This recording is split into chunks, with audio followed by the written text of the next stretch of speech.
Welcome to episode 112 of BigRedBarel Geek Speak, your place for all your nerdy needs on BigRedBarel.com. I'm your host Lauren, the badass of Borderlands, and with me as always is the Baroness of Butter, Amorous Auntie Alex. Hunt for the butt people. But hunt for the butt people, exactly.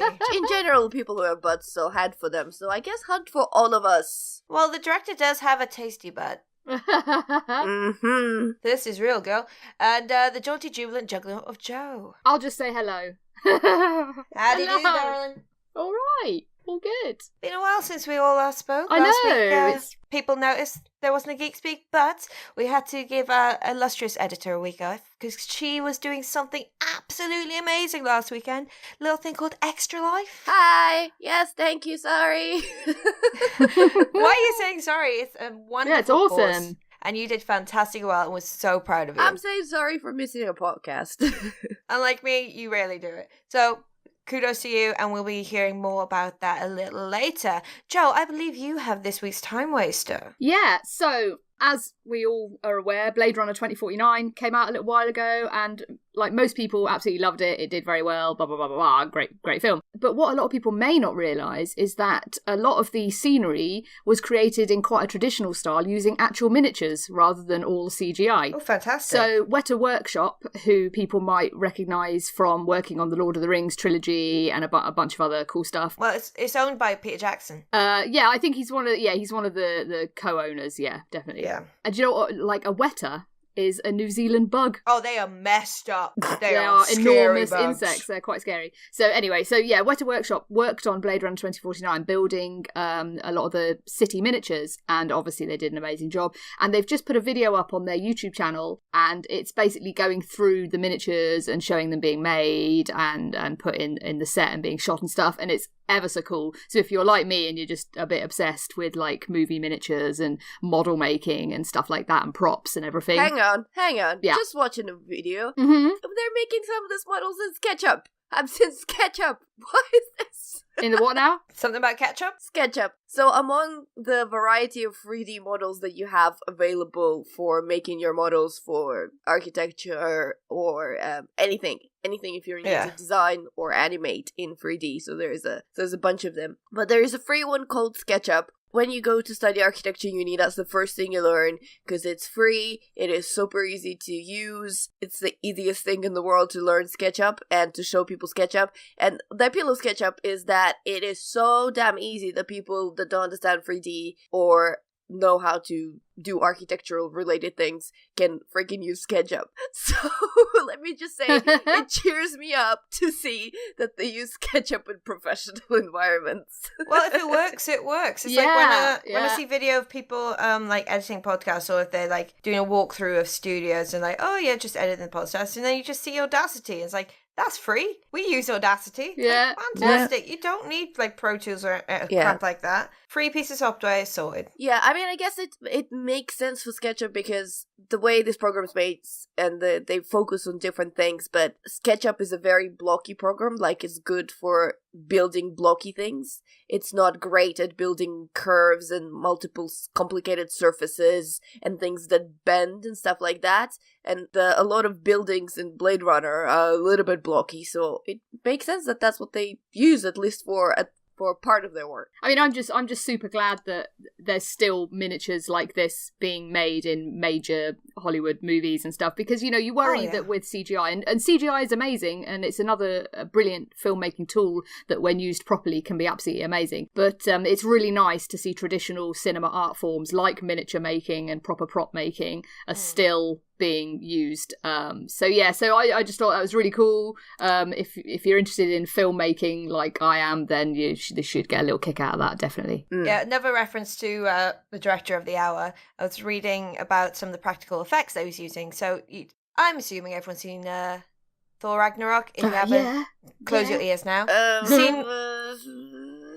It's quite recent. Is it? Oh, I guess it is. Yeah, I guess it is. We probably should. Like, okay, we all know that this character's in it because he's in the trailer. So when you're in the scene with Thor and Stephen Strange. Yes. Yeah. Okay, I think that's a safe territory. Yeah, just that.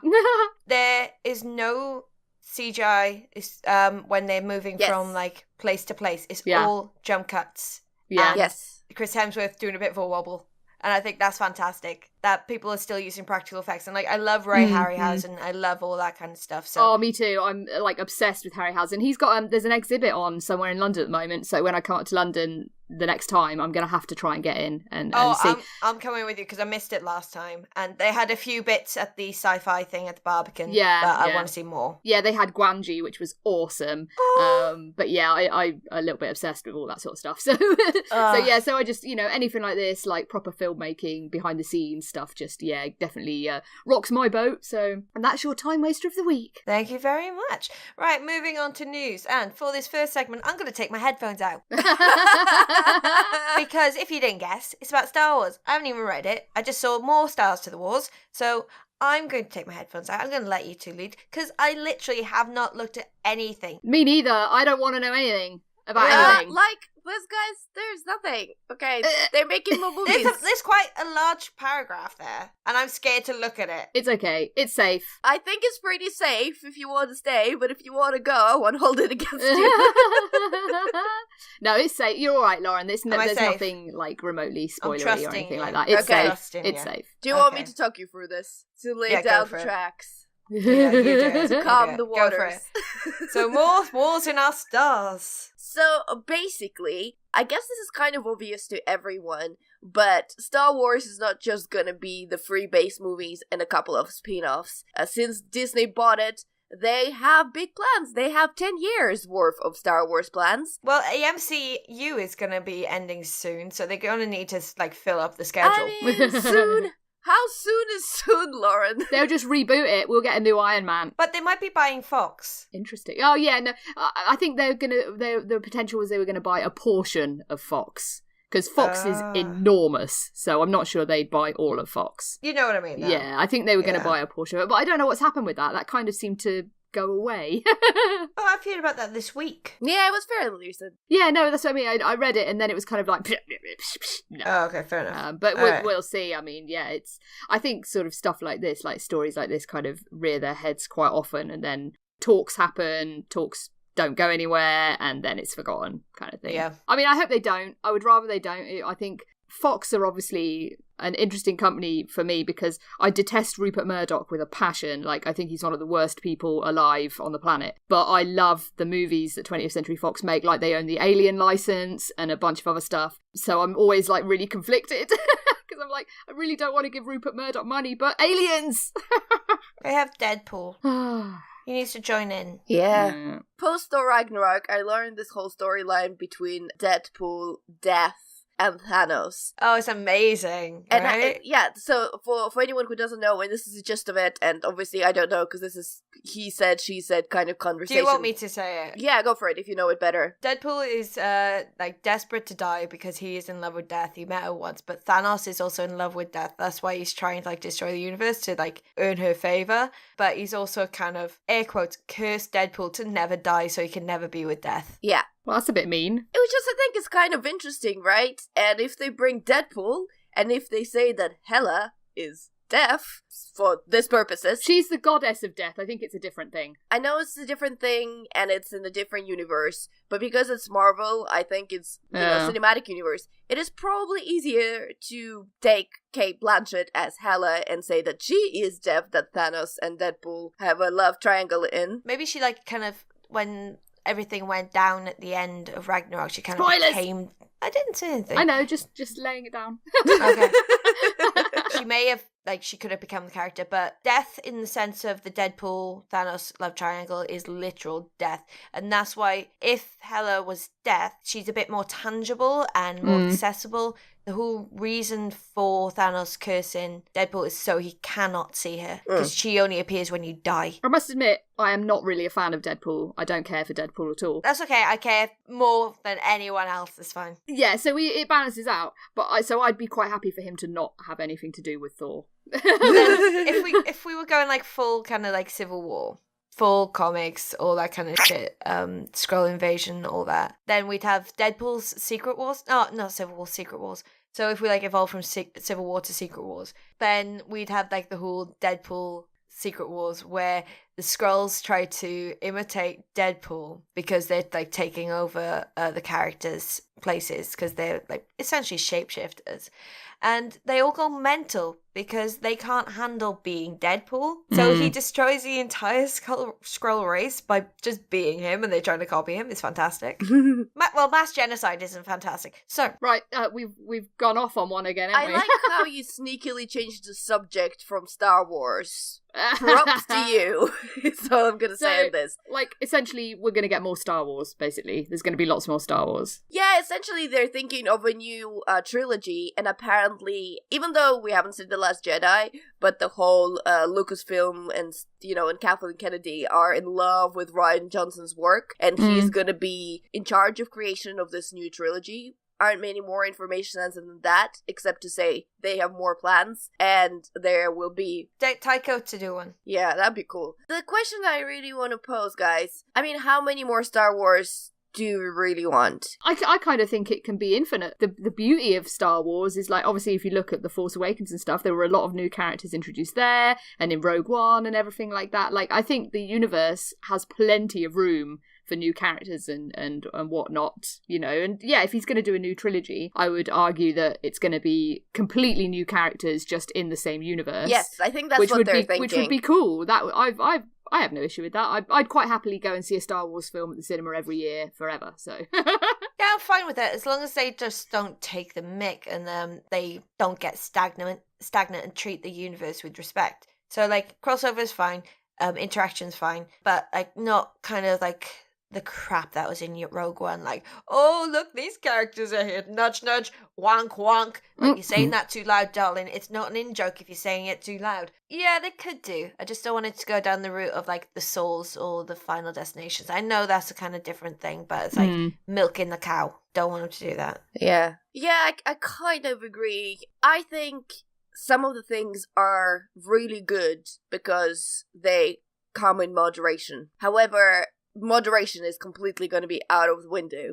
They clearly want a Star Wars film once a year for the next 10 years, and they're going to make it, and hell, I'm going to get excited, and I'm going to go and watch them, and I'm probably going to love a lot of them, because so far, I've quite liked all of the ones that came out, so I don't really mind. But I don't know, I kind of miss the times where it just was the main trilogy, and that's the story you got, but to be fair, you had a lot of books and other expanded universe that's expanded on that universe, and there's a lot of things to say, and I'm sure there's a lot of stories to tell and points to make, and why the heck not, I guess. Yeah, so more Star Wars, yay. Yeah, after like the new core trilogy is done, I'll probably go back to normal and not keep freaking out because I can't redo it every year for 10 years. Might kill me. Yeah, so EA have now bought Respawn. So Titanfall developer Respawn Entertainment is now an EA studio. EA announced today that it has reached an agreement to acquire the company for $400 million. I'm assuming that's dollars? Probably. Yes. Yeah, probably. So Titanfall 2 fell short of expectations despite a strongly positive critical response, similar to Titanfall 1, to be honest. I think the issue with Titanfall 2 is when it was released, I think it clashed with something super major. I can't remember exactly what. And it really suffered in its first original release window, which is a shame because it's great. Oh, I know exactly what it clashed with because at that time I said, what the hell are you thinking, EA? It clashed with Battlefield 1.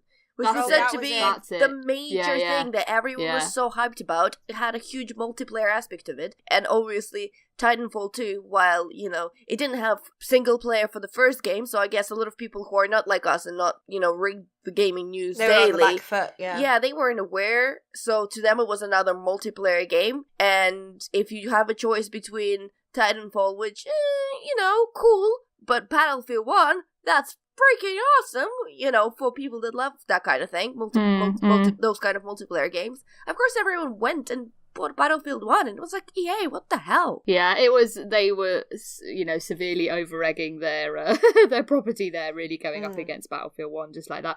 But it's a shame, because Titanfall 2 is actually amazing. Like, I've not played the multiplayer at all, but from what I hear, it's very good. But the single-player campaign alone is worth buying it for. It's really, really good. It's got some of the most clever sort of first-person shooter game mechanics that I've seen in a game for a long time. Some of the level design is really, really ingenious. I would hope hope that maybe people who've kind of been on the fence a little bit, and, you know, if they're sort of thinking, oh yeah, I might try that one day, definitely play it. It's ace. Just universally, every critic that has ever played it was like, yeah, get it. Yeah. I'd rather play that than Battlefield, I've got to be honest. Yeah, I feel it's much more interesting to me. Battlefield, I think, it's not everybody's cup of tea. Like, I definitely know it's not my cup of tea, but I know people who love Battlefield. Yeah. So, and for them, it's a great game.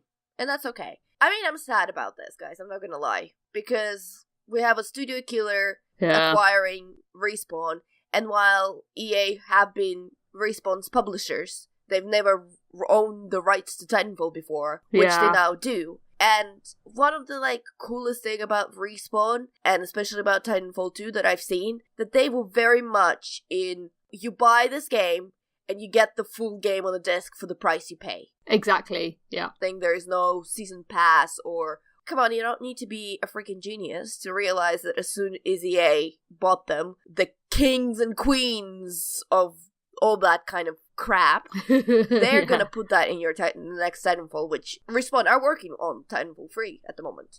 Yeah. Another thing, I don't know how much we can draw from this, but I saw Jason Schreier tweet, and I do think the timing is something to consider, if not directly draw conclusions from. But apparently Nexon, I'm not sure who they are. I don't know if you guys know who Nexon are. No. The name's familiar, but I can't think who they are. Anyway, they made a bid to buy Respawn. Following that, EA had the first right of refusal. Following that, EA closed Visceral. Following that, EA bought Respawn. Yeah. It's sad, isn't it? Because you kind of think, like, the money that they've just spent on this, which they could have invested into Visceral, it seems to me like it shows a lack of faith in Visceral, and also a lack of kind of imagination, really. They've gone for sort of an easy route because they know that Respawn will be able to churn out high quality shooter games that they can cram full with microtransactions, and it's just it's like a bit of a kick in the teeth, really, for Visceral. I think. I guess another interesting thing about it is that Respawn were the guys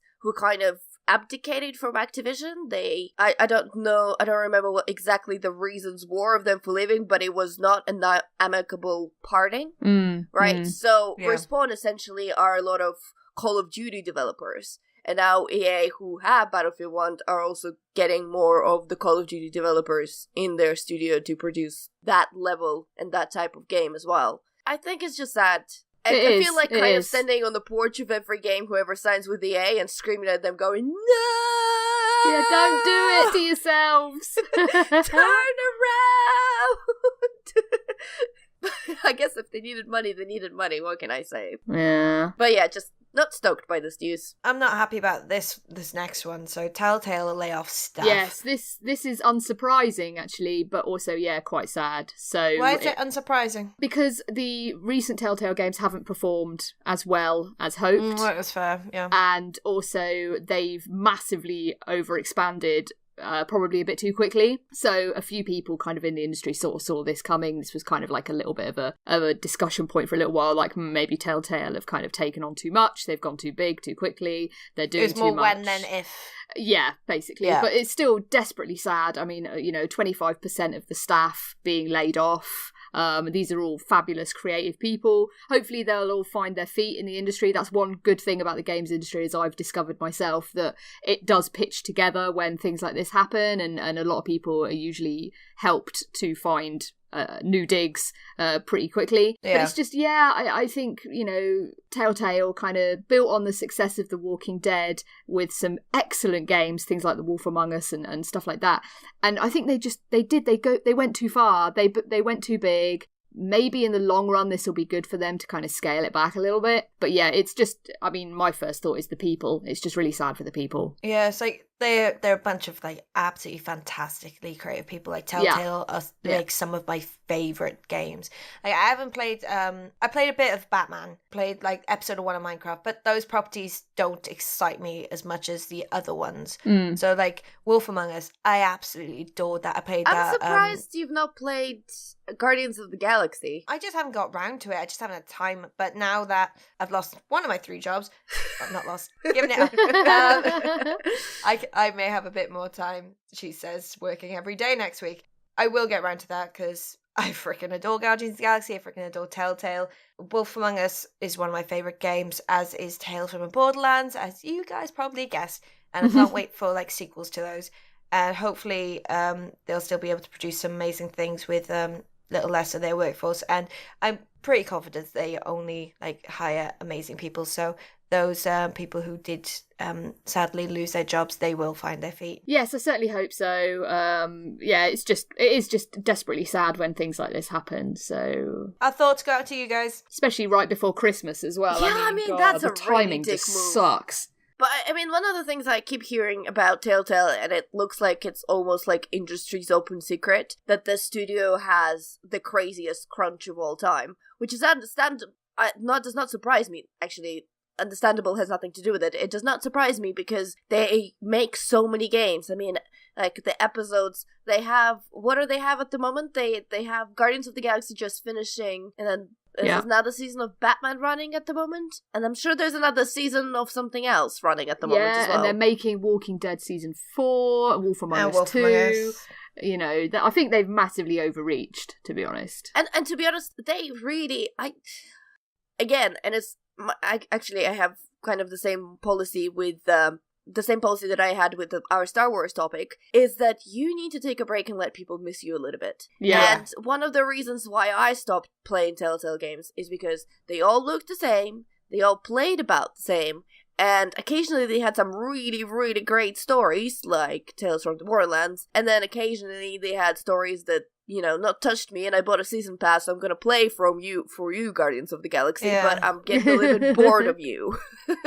So it feels a little bit like, you know, the steam has run out of the machine making, and they really needed fatigue, isn't it? Yeah, and they really needed to sit down, take a year or something off, make a new engine, and then come back with something fabulous that everybody went, oh, we missed Telltale, or we're gonna buy this game, we missed their stories, oh, and look how amazing it looks and plays. Well, by the looks of it, they're gonna start moving to Unity rather than using the Telltale tool. So, because I do have some issues with some of the mechanics, because it does go a bit janky. Oh, for sure, definitely. Yeah. Like, I've had bits in Tales from the Borderlands, like in episode 5 when they're walking and they're chatting and then shit just skips. It's like, okay, that's happened. And then when I did Extra Life 2 years ago, and I was playing like Wolf Among Us, there was a few bits, but then for Walking Dead season 1, there was a section where I was literally just staring at crotches when there was like a little cutscene.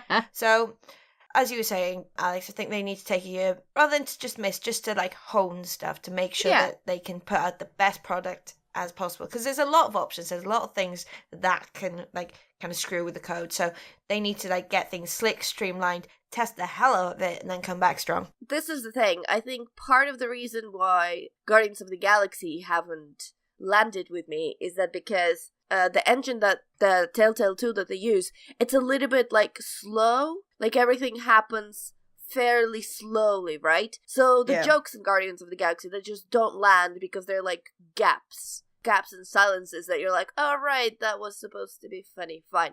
To be fair, you know, it's easy for us to say take a year off, go away.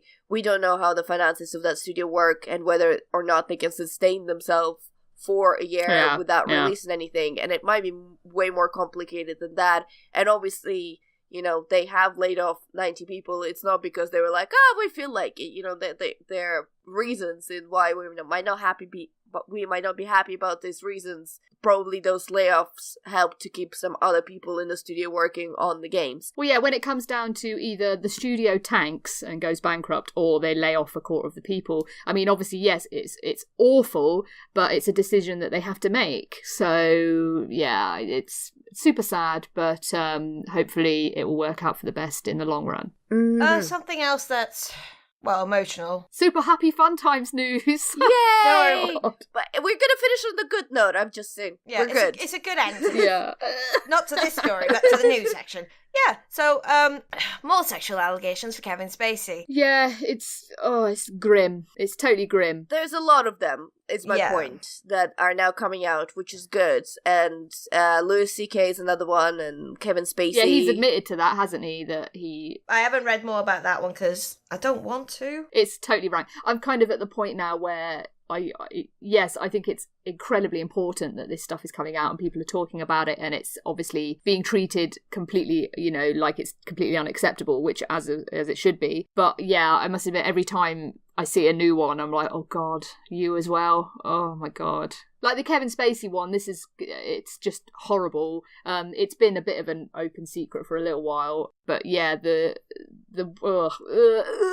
and it's grim. And, things like, obviously they've cancelled House of Cards. Yeah. But also he's being replaced in movies that have already been completed. Seriously? Yep. Yeah, like, I can't remember the name of the film, but Christopher Plummer has basically been brought on to reshoot all of Kevin Spacey's scenes in an upcoming film that's already been finished. Yes. But they're reshooting all of his stuff with Christopher Plummer to essentially cut him out of the entire film. I think it's the new Ridley Scott film, actually, because they're just, he's like box office poison right now. So they're like, we don't want him anywhere near the movie anymore. So luckily his part wasn't enormous, so it's not a huge undertaking to do. But when it's gotten to the point where studios are having to reshoot entire finished films, like sections of finished films, then it's bad. And I just think it's appalling that it's been allowed to continue for so long, that his behaviour was allowed to carry on like that.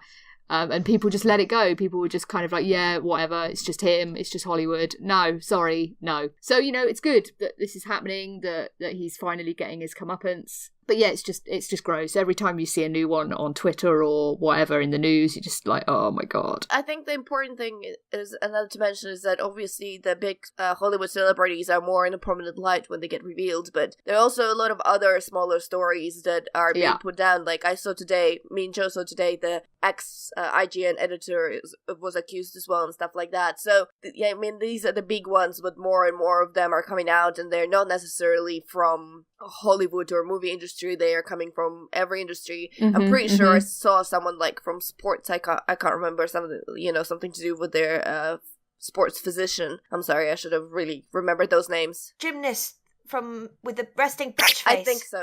You know who I mean. No, I don't. No, I don't know many gymnasts. No, she was an Olympic gymnast. She did the beam. She's from America. She had resting bitch face because there's the picture of her crossed arm looking like really, really pissed off because she won silver, I think it was. Yeah. Can't remember her name, but she was getting felt up by her physician. Yeah, well, so there you go. I'm just saying that they were everywhere. And it's good that it's bringing it out to the light. I saw a tweet by one of my favorite devs, David Gator, and he was like, "So I've made the list of all the famous like men that I respect, and who, if I found out something like really like something like that they were sexual predators, that would really upset me." And he was like, "This list is surprisingly long. I'm now worried." And I was like, yeah. I mean, I shouldn't really laugh. It's funny, but it's also so incredibly sad.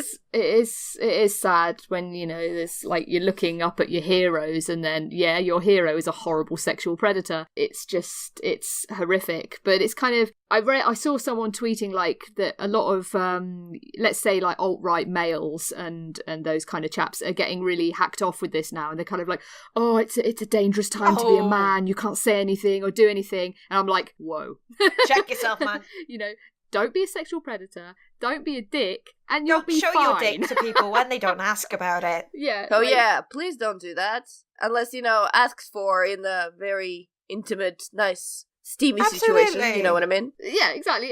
Consensual is fine. But that's what kind of worries me a little bit at the moment, is that the alt-right now are kind of grabbing onto it and sort of going like, oh, poor us, poor white males who are just being victimised and we can't say anything without it being sexual harassment. Like, no, that's not it. So it's bad times. Okay, on a happier note. Yeah. 'Tis the season for Americans to eat lots of turkey. And Good Housekeeping have released their Thanksgiving issue. Guess who's on the cover? Well, Deadpool. I know, because it's in the agenda, so spoilers, but Deadpool! I know, I'm just giving it away because I read it. It's Deadpool. So I got an email this morning, and we're recording on Saturday. I just looked at it, it's like, is this a joke? It's Deadpool, it must be a joke. And it just it says, come see my full DP spread. And it's him, like, putting a turkey into the oven and doing, like, the, ooh, did I do something face? And then I thought, okay, this is weird. Clicked on it. And he is genuinely in good housekeeping. which is brilliant. Fantastic. So it means the Deadpool train's up, and we're going to get the same shenanigans as last time, which I adored. The 12 Days of Deadpool. That was sick. I mean, the marketing campaign for Deadpool was also one of the best things about Deadpool, so God, am I looking forward to this so if you want to see those kind of shenanigans come firsthand before other people, then join the Deadpool Corps, because that's how I found out. I wasn't even thinking about it. Woke up, saw my email, like, Deadpool time! It's the happiest time. Deadpool time. Yay! And I don't even know the release date. I'm assuming it's February again. Like, that year I spent my Valentine's Day watching Deadpool, and it was amazing. Yeah, that's a good film to release at Valentine's. Can I just say, I'm really hoping that Deadpool this year is also going to compete.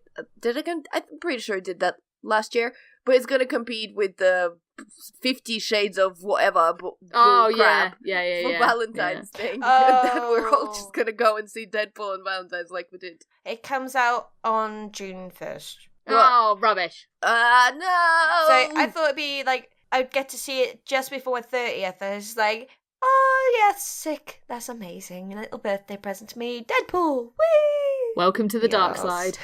Oh well, here we go. This is my Valentine's night ruined. No, that may be dramatic. It's not ruined. Don't tell your husband that. Our Valentine's is ruined, honey. Deadpool's not out till June. Yeah. That's when Valentine's Day. We're not Valentine's doing anything. Day is the 1st of June. Screw you all. Yeah. That's when love is real. Okay, so that's it for news. We talked a lot about news. But we're going to start our topics with the man of the hour, which we've spoken to about several times, and it's Hunt for the Wilderpeople. Following the Thor train for watching the Thor movies, I'm riding a wonderful, beautiful place that is Taika Train, and going and watching all the Taika Waititi movies. Have you finished What We Do in the Shadows yet? No, not yet. It's Alex, you must. Yeah. I get it. It's so good. Keep your panties on, girls. No, I won't. Not for him. And Jamaica is in it. So that's a tasty treat right there. It is magnificent. We started watching it really late at night, and then I think I had like an early morning start, and I had to finish it, and it's on the main TV in the living room, so it's a bit harder for me to watch rather than go on Netflix and watch Hunt for the Wilderpeople, which is on Netflix, by the way, people. What We Do in the Shadows is on Netflix. Is it? Yeah, it is. Yes. Yeah. What? Yeah. I watched it the other week. Yeah, I watched it again the other week, yeah. Okay, mind blow. Fine, I'll watch it today. Yay! Okay, carry on. Sorry. Anyway, so Hunt for the Wilderpeople is a Taika Waititi film based in New Zealand. Very kind of what you would expect. I don't know. Actually, I've never seen really that many New Zealand movies, so this was a breath of fresh air, really. But it's a story of this guy, Ricky, who is an orphan, and by some people's accounts, he's a very troubled orphan, and he's causing trouble with his parents. Finally, the social services delivering to the house of Bella and Heck, and Heck is this kind of guy. He's a bit of a wilder man in his own sense. He can't read. He's kind of I would say he's a bit antisocial and a little bit weird. He's the one that you would walk by and be like, ooh, that guy is a little bit scary. So like us. Like us. Yeah. Don't people do that to you? Or is it just me? Well, I can read. I put my head no, I can read. It's just people walk past me and go, oh, you're a bit strange. I'm going to cross the street. Nice. No, it's more in kind of wild kind of strange. Okay. And they live in this little house on the outskirts of the New Zealand bush, which is a big forest, and, not the rumor is, but kind of the saying is that, you can easily get lost in the bush or whatever.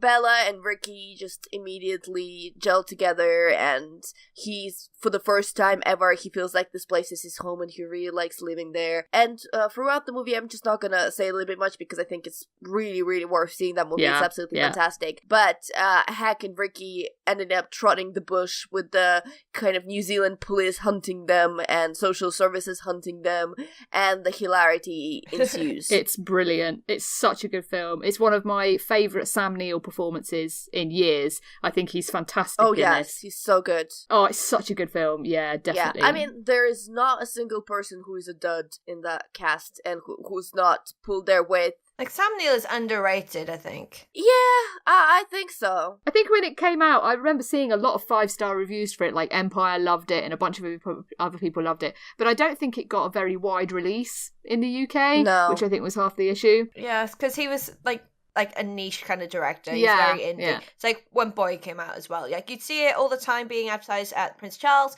and Hunt for the Wilderpeople as well, but it wasn't really really wide release, which is a shame. No. Yeah. But I'm pretty sure there's going to be a bloody resurgence. I was going to say, whatever he makes next will certainly get a wide release.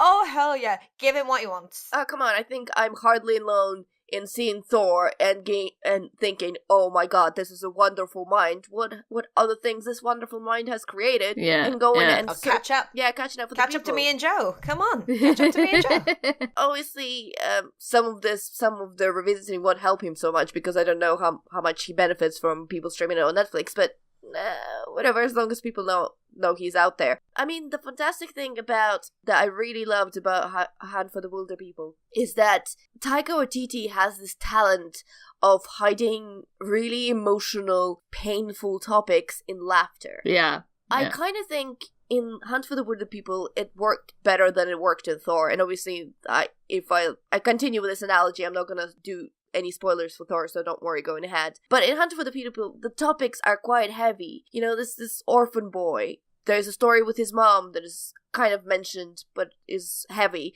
There's a story with his friends that is also mentioned and is quite heavy. You know, the whole relationship with Heck is heavy. There's so many laugh out loud moments in that movie, but then seamlessly it kind of dips in the moments where you feel overwhelmed with sadness and sympathy for these characters, and just how many times I wanted to come up to Ricky and just give him a hug to that boy. Yeah. And fantastic, by the way, played by Julian Dennison, just fantastic actor. And I feel like in Thor that was a little bit missed because there were a couple of sad moments, and not that they needed to linger moment, but they should have had more of a lasting effect. And there is one bit at the end where one of the characters makes kind of a really important decision, kind of decision that might influence other Marvel movies to go. And I don't think it was highlighted. I think if you kind of really paid attention to it and you were interested in that character and you were an MCU fan to start with, you picked up on this decision. For an average watcher, I think that, I'm not going to repeat huge decision because it was, just passed completely by because it just got sped up in Thor. Yeah, so Hunt for the Wilderpeople, like 5 out of 5, absolutely amazing movie, gets everything right, gets more things right than Thor, in my opinion. But like Thor is such like a huge thing that you have to get certain things into it, so it's hard to have that nuanced kind of storytelling as much as like his own personal project, because he's already got established characters who already got that. So I think what he's done is pretty amazing. Oh, no, it's absolutely pretty amazing. I agree. I mean, Hunt for the Wilderpeople, it's definitely an indie movie. By the way, top quality indie movie, regardless. Yeah. You know, looks fantastic. Nothing looks indie about it, except probably its budget. Yeah, it's like when you watch What We Do in the Shadows, like it's done as a mockumentary, kind of like in the vein of Spinal Tap, which is fantastic, but it still looks good. Yeah. It looks fantastic. And you got like Jermaine Clements in it, Rhys Darby, which are wonderful people. They're absolutely amazing actors. I'm just running it through my head right now, just thinking of bits from the film. So good. Yeah, I'm thinking about the sexy dance. It's so good. And we're not swearwolves. Yeah, we're werewolves, not swearwolves. Have you got your trousers? Where are your trousers? Why you got jeans on? It's like, yes. Speaking of Taika and Thor, like, again, something I was reading this morning, it was on Geek Tyrant, which had been transposed from his Empire podcast interview. He actually did at least 4 roles on Thor. Nice. Yeah, because he's been a stuntman for something. He's obviously been Korg, and I think he's been a couple of heads on like he's some 2 other heads people. on the 3-headed person. Yeah, brilliant. He was brilliant. The stunt one. He's also done the mocap for Hulk. Did he? When Mark Ruffalo wasn't about, he was just like, I just did it. Fair play. I like you. Love it. You can stay. Alright, so next is an extremely strange film. I haven't got around to watching it, but got the kid who played Harry Osborn in The Amazing Spider-Man. And people, this is a cure for wellness, and the actor in question is Dane DeHaan, who a lot of people might remember, or the 5 people that went to see it might remember him from Valerian this year. Yeah, that's why I'm making this noise. Yeah, I kept meaning to see that, but it looked so much style over substance. Yeah, this is a curious film. Like, I watched it fairly recently on Blu-ray. I'd been meaning to kind of catch up with it for a while because it looked quite gothic, and I like sort of that kind of visual style, and it looked like it could have potential to be kind of a bit grand guignol and kind of interesting in places. Yeah, I read up about it, but it just felt flat. It's actually quite a frustrating film because there's a really, really good movie in here that is struggling to get out, but it's buried under a massively incoherent plot that's full of plot holes and characters that act in ways that make absolutely no sense. Hang on. Yes. My favourite man isn't there? Yeah, Jason Isaacs. I was going to say. Okay. Jason Isaacs is in it. This is what you start with. You won't with. like him in this film. Joe, the rules of this podcast. You start with Jason Isaacs. You continue with everything else. Come on. Okay, well, you start with butts and then you keep going. I was gonna sneak in Jason Isaacs because you won't like him in this film. Oh, should I not watch it then? But I really want to. He's in there. Yeah, he's really not very nice in this film. Oh, that's okay. I can deal with a very not nice Jason Isaacs. It's kind of like, it's fascinating. Like, it has parts of it that are really, really interesting and really fascinating. So, like, the rough, I won't go into details because it's the kind of film that if you're going to watch it, you want to know as little as possible going in because it kind of all takes a lot of weird twists and turns and is quite sort of, like, odd. But yeah, so the idea is that there's this wellness centre, which is like a remote spa in the Swiss Alps. And this executive called Pembroke, this guy, he's been there for a long time, and his company, he's like the CEO of this big company, and his company are kind of like, well, we need him here, we need him to sign off this company merger, you need to go find him. And then they get Dane DeHaan's character, this guy called Lockhart, they say, right, you need to go to this wellness centre, bring him back, right? So he goes there, and of course, when he gets there, everything's super weird, it all goes strange, he can't leave, because he has a car accident, and so ends up having to stay there. And then from there, it just descends into this weird mix of, like, there's eels in it and all sorts of weird stuff going on with water and other weird psychological trickery and incest and all sorts of other mental nonsense. It's a really peculiar film. In ways, I quite like it because I like that it's peculiar, but the problem with it is just the plot is just absolute nonsense. It's so riddled with holes and inconsistencies that it makes the rest of it quite difficult to enjoy because you're constantly thinking, well, that's bollocks because he was here a minute ago, how's he there, how has that happened, this makes no sense, it's completely incoherent. And then the last third of the film just takes a twist into complete radical, peculiar, sort of even more peculiar, just complete sort of like throw your hands up in the air like I don't even know what's going on here kind of nonsense, that it kind of just loses all traction, really. So I would call it an interesting failure as a film. Like, it's interesting to look at, and it has some cool ideas and there's some quite scary bits in it. And like, if you're not a fan of The Dentist, this film isn't going to change your mind. There's a few bits. There's a few bits that are like, oh my god, oh, dentists, oh. And, there's a few bits that really make you kind of, like, cringe in your seat a little bit because they're quite effective in how they're done in terms of the horror and stuff like that. But it's so incoherent that, unless you can completely switch off from the plot and just enjoy the weirdness, then a lot of people aren't going to get much out of this. But, I kind of want to like it, but yeah. I kind of want to like it too, and I've not even watched it. Totally not biased. I was so up for it. Like, I was watching all the trailers, reading up about it before it came out, and then when I actually read more once it came out, because I just didn't have time to go to the cinema, kind of glad I didn't bother. I'll wait a bit. Yeah, I picked it up on Blu-ray basically because it was in a sale, and I was like, yeah, you know what, I'll give that a go because it's directed by Gore Verbinski, and occasionally he can do great stuff. Like sometimes he makes a lot of garbage too, but sometimes he makes good films. And I thought, you know what, actually this might suit him. This might be all right. But no, it's just someone needed to take that script, set it on fire, and start again. Before they shot anything, Get the script coherent and then start with a bit of an idea. But, it's hard for me to kind of like dismiss it entirely because I think it's got some really cool visual ideas and there's some effective horror stuff in there. So I really want to like it, but I just can't ignore the nonsense that is the plot.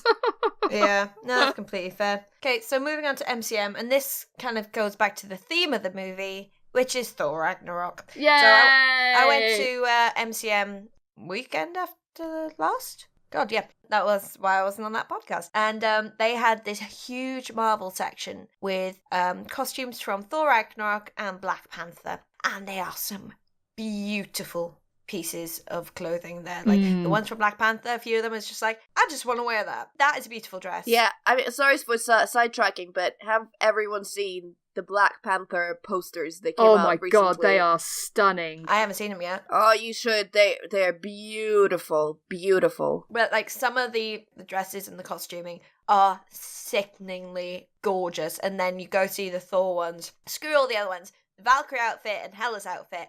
Love them. Yeah. Absolutely. You know what? I got a little bit upset, and it's really silly, because I should have realized that is probably the case.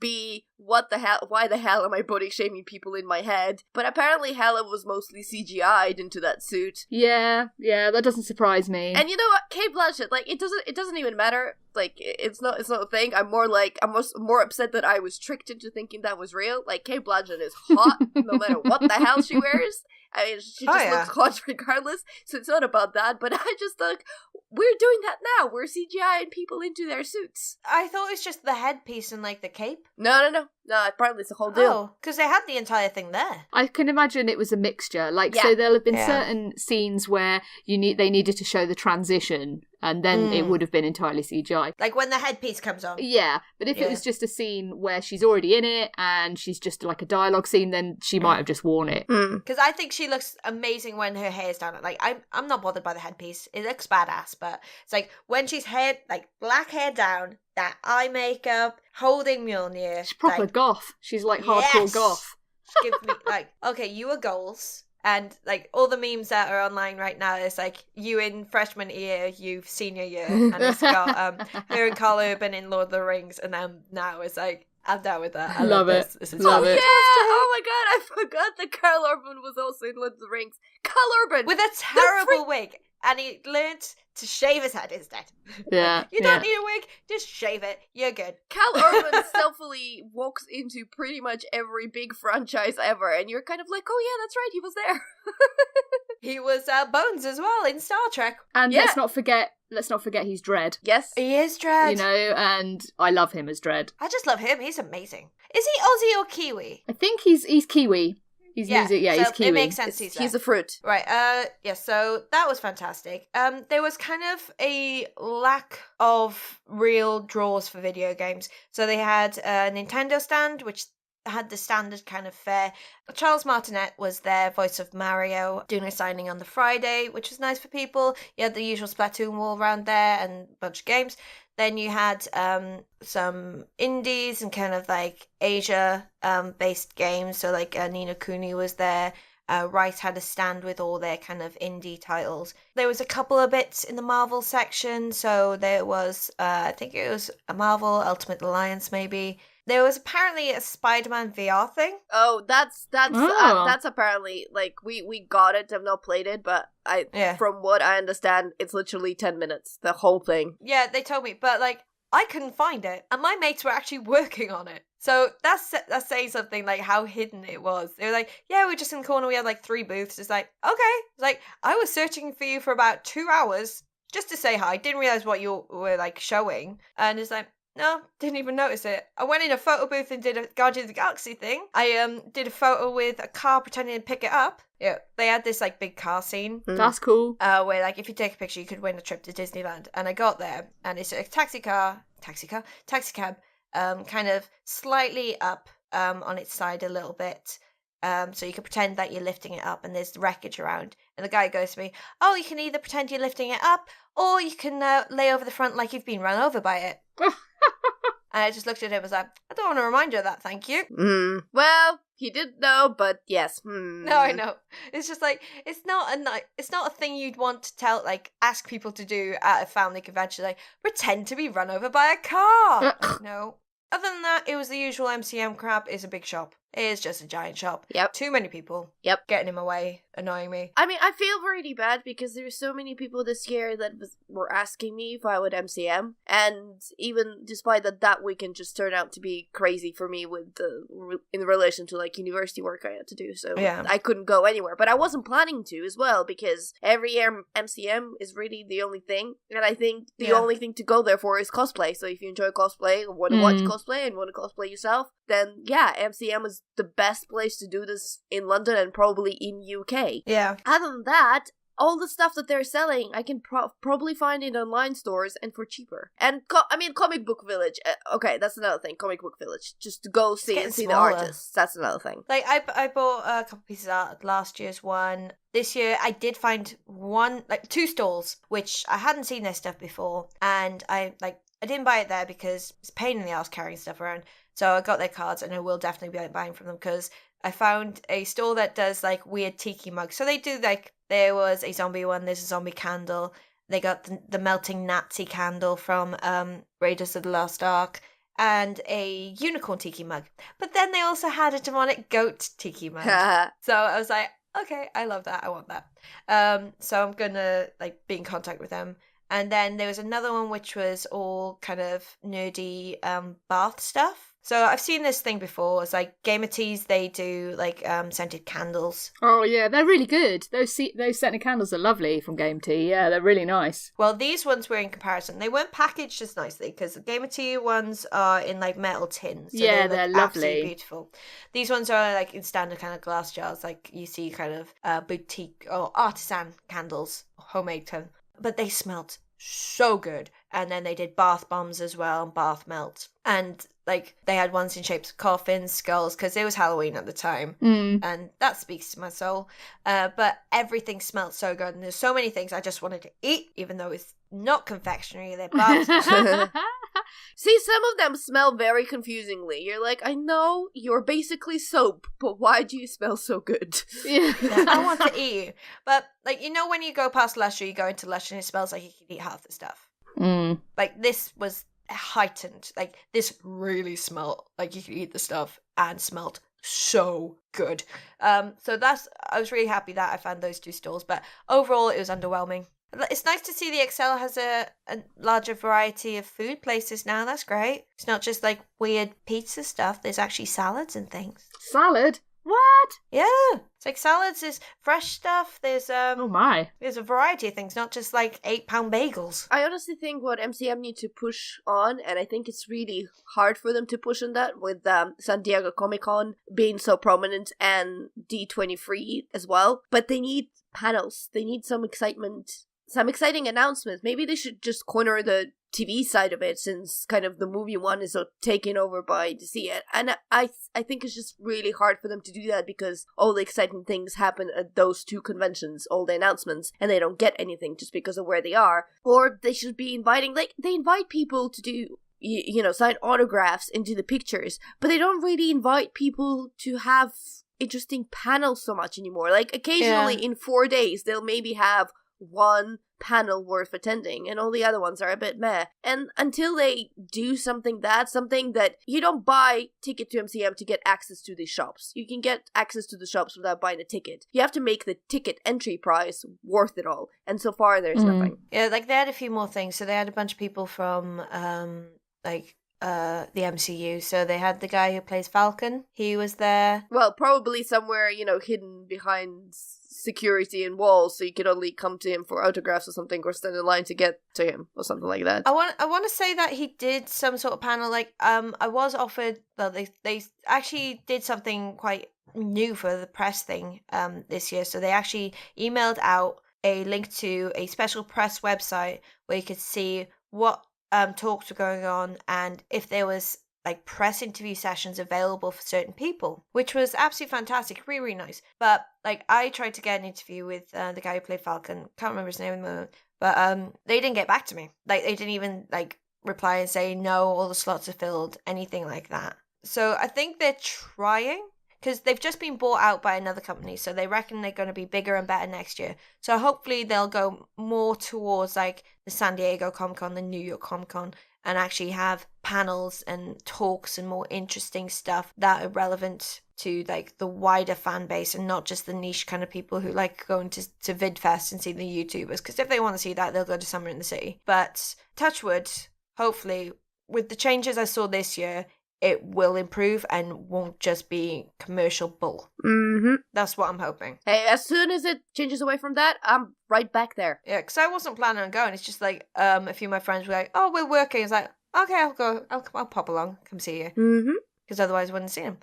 All right, so finally getting down to something we mentioned at the top of the episode. Something we are very, very proud of Alex and the rest of the BRB crew for doing, and it is Extra Life. Yes, it did. So the week that we didn't record, so the week of the 4th of November, we were doing an Extra Life, which is a wonderful charity that is active throughout the year, but 4th of June is the so-called game day, is where everyone who wants to participate on that day from 8 a.m., they stream for 24 hours. Actually, they don't stream. They just play games for 24 hours. Streaming is absolutely optional. You don't have to do that if you don't want to. But we did, to raise money for sick kids, and a lot of the other BRB stuff did as well. And me and Julia teamed up for Cookies and Booze. We played for 24 hours. And I was going to quickly run through some of the games that we played. And obviously, a lot of them I've talked about before, so there's no need. So like Mass Effect Andromeda, played before.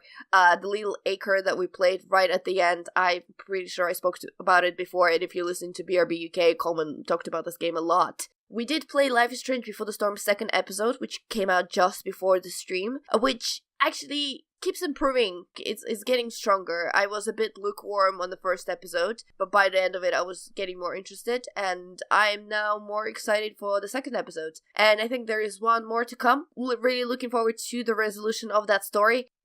This is a kind of sequel. Well, it's a prequel for this case, but it's a sequel game to the Life is Strange universe, franchise, whatever you want to call it. It's the kind of thing, if you like the original Life is Strange, you're gonna like this game. I would say it's probably beneficial to play through the original Life is Strange game before you go to the Before the Storm. We also played a little bit of a Dream Daddy, which is a daddy dating simulator by Game Grumps. Which dad did you pick? I didn't. We've only played for about 40 minutes, so we just created a character and just going around the village. We just started. And I had this game for a while and I've not had time to finish it. Here's the thing. The reason I don't play PC games is because I work on PC a lot. Yeah. So this is one of the reasons why I've not managed to finish Dream Daddy, because every time I sit to play, I have associations with working. So that's why I'm primarily a console gamer, because that feels like fun, whereas sitting in front of computer feels like work. But we're definitely gonna play. We've really enjoyed it.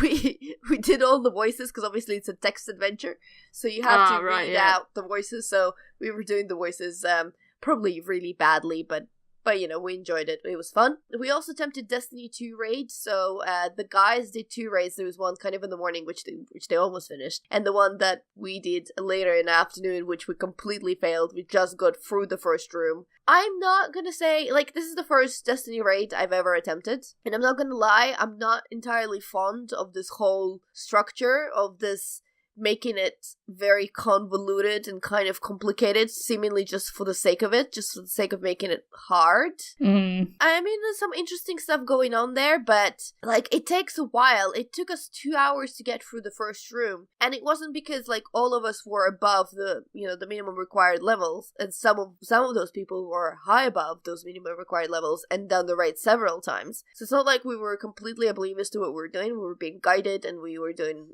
fairly well. But I mean, I'd love to try Destiny raids again, but yeah, kind of not of the whole structure. And then one thing that I really, really want to talk about, and it's actually the game that Joe talked about before, and I was looking forward to playing it, but Jesus, it blew my mind. What Remains of Edith Finch. Yeah, this is a front runner for Game of the Year for me. Absolutely.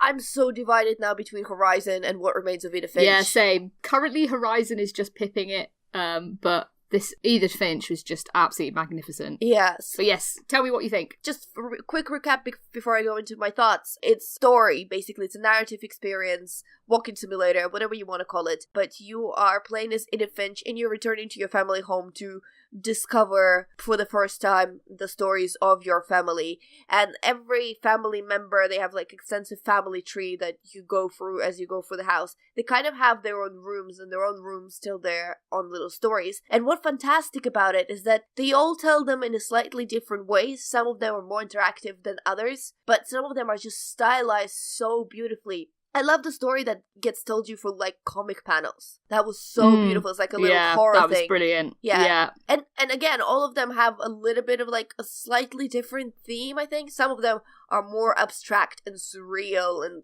some places where you go like, what? And some of them are just beautifully stylized and stuff like that. It took us 2 hours to play it.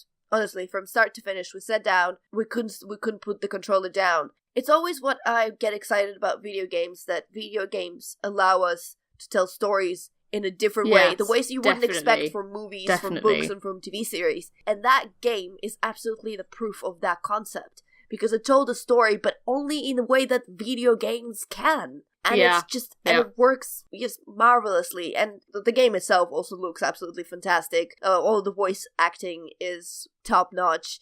And the stories are very touching. And very emotional, and this is a major recommend. If you have not played it, absolutely you have to. It is so good. Yeah, it is incredible. Well, what was quite nice, like, I just want to give a little, like, talking about Extra Life, just to give a teeny shout out to Bleezy, because I told him that I would donate extra if he played Journey to the end. So, like, to play the whole of Journey. And I actually feel like he kind of liked it in the end, which is really nice, because it's not a game. He was like, I don't want to say I liked it, but I liked it. Yeah. So I feel like what's quite interesting with this as well is that Journey is not a game that he would have picked to play on his own, but he still got something from it. And Edith Finch is similar in that a lot of people are going to look at that and go, that's not for me in any way. I play shooters. I'm not interested in that game. But you know what? It's 2 hours of your life. Give it a try, and it might just expand your horizons a little bit, because it's just something different, and the game mechanics in there, and it's just a beautiful story, well told. So you know what? Try something new. Yeah.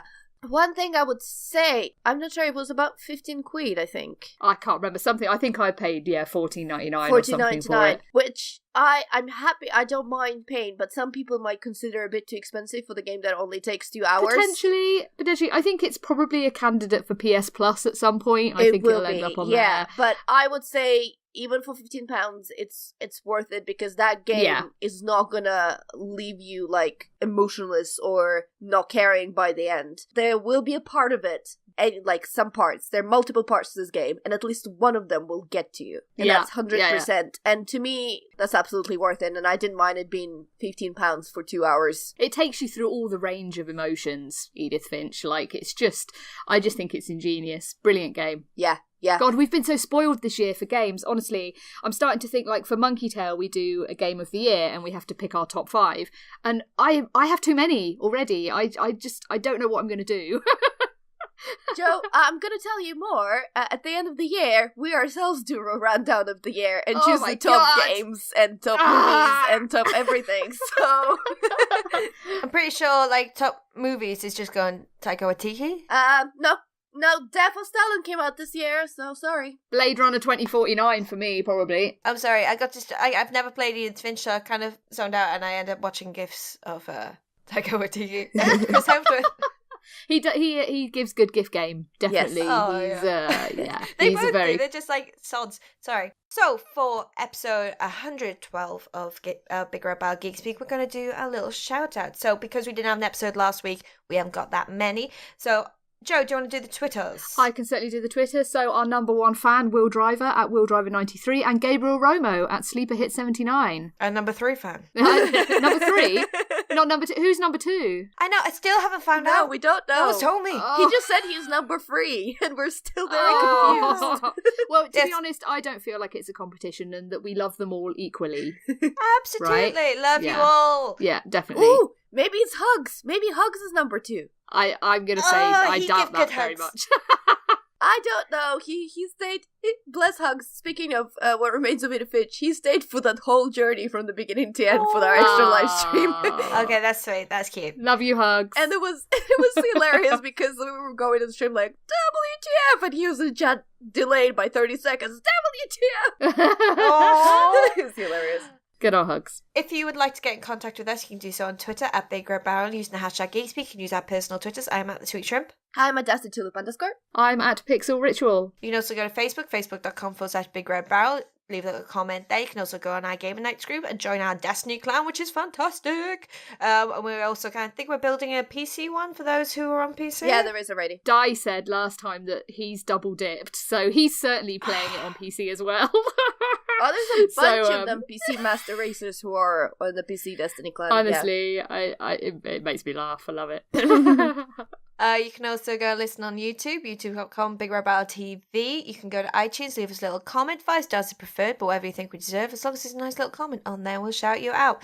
Speaking of cookies and booze, Alex, you have some very special shout-outs, don't you? Yes, so I want to say a huge thank you to everyone who's donated to our Extra Life Cookies and Booze page. And I'm going to start from the bottom. And I'm going to say a big thank you to Jamie Dexter, who, shout out to him especially, he did Extra Life on Monday. I had a fantastic stream, raised a lot of money. He's also doing his streams occasionally, and if you're a lover of Minecraft, his knowledge of Minecraft blows my mind. Like, I watched his streams and I've learned so many things, and he's so good explaining and telling you like what everything is and how it works, and he has beautiful voice. So just listen, just go watch the stream. I'm gonna leave a link to his stream in the description below. But yes, so thank you to Jamie. Thank you to Calvin. I'm not gonna butcher his surname. I'm sure I know how to pronounce it, but I'm just not gonna. Thank you to Ren Hutchison. Thank you to James Dabrowski. Thank you to Jamie Campbell. To our dear Dermot. Thank you to Coleman. Thank you to a lovely Will Driver. To Thomas Chapman. To Idol Ollie. So thank you to Ollie and Monica. And thank you to our very own Stingo. Fantastic. So Alex and Julia stream every Sunday on Cookies and Booze. What are you going to be playing? Dream Daddy, I hope. We're going to be playing a little bit Dream Daddy. So we picked up Mass Effect Andromeda again because we had a break. So we might continue. I don't know. Extra Life was a hard one to get her in there because we started playing pretty late and she was really tired. We are gonna finish Life is Strange on the stream. The 2 episodes that we've played are gonna be coming out on YouTube, so you can watch them there, but we are gonna finish playing through the 3rd episode because we're in it now. And we're also playing Outlast. Fantastic. How are you doing with Outlast? We've only played 1 episode. It's pretty great. I would say it's a little bit of Alien Isolation light, because it has a lot of familiar techniques. Like in Outlast, we got into a cupboard to hide from someone and we're like, oh my god, deja vu, that's what we did in Alien Isolation. That's literally what we did in Alien Isolation all this time. So, yeah, it feels, we enjoyed it. I just think I missed playing scary games. Scary games are a lot of fun on the stream. Yeah. Outlast definitely brought back all those memories, so we're gonna definitely continue playing it. You can also go annoy Alex at Tabletop Tuesday every Tuesday in Loading Bar in Dalston in London town. You can go along. We have a new featured game every single week, which you can win just by playing it and let us know you played it. Your name gets put into a prize draw, and by 10:30 that very evening, you could have won. What's the game this week, Alex? The game this week is Voodoo, and that's all I know about it, because I only have a box. The box looks fantastic, and I'm looking forward to trying it out on the day. Voodoo. Fantastic. I like the name. It's fun. All right, so I think that's everything. Oh, forums. If you want to get in contact with us as well, you can go on the forums, BigRedBarel.com, leave us a little comment on the forums. You can go to BigRedBarel.com, top left-hand corner of the page. You will see a static post for Tabletop Tuesday where you can find any information you want and leave little comments, ask any questions, and so on and so forth. Right, now I've done everything. So, for episode 112 of Big Red Barel Geek Speak, I have been Lauren. I have been Butts. I have been Joe. We bid you goodbye. Bye. Bye, Butts.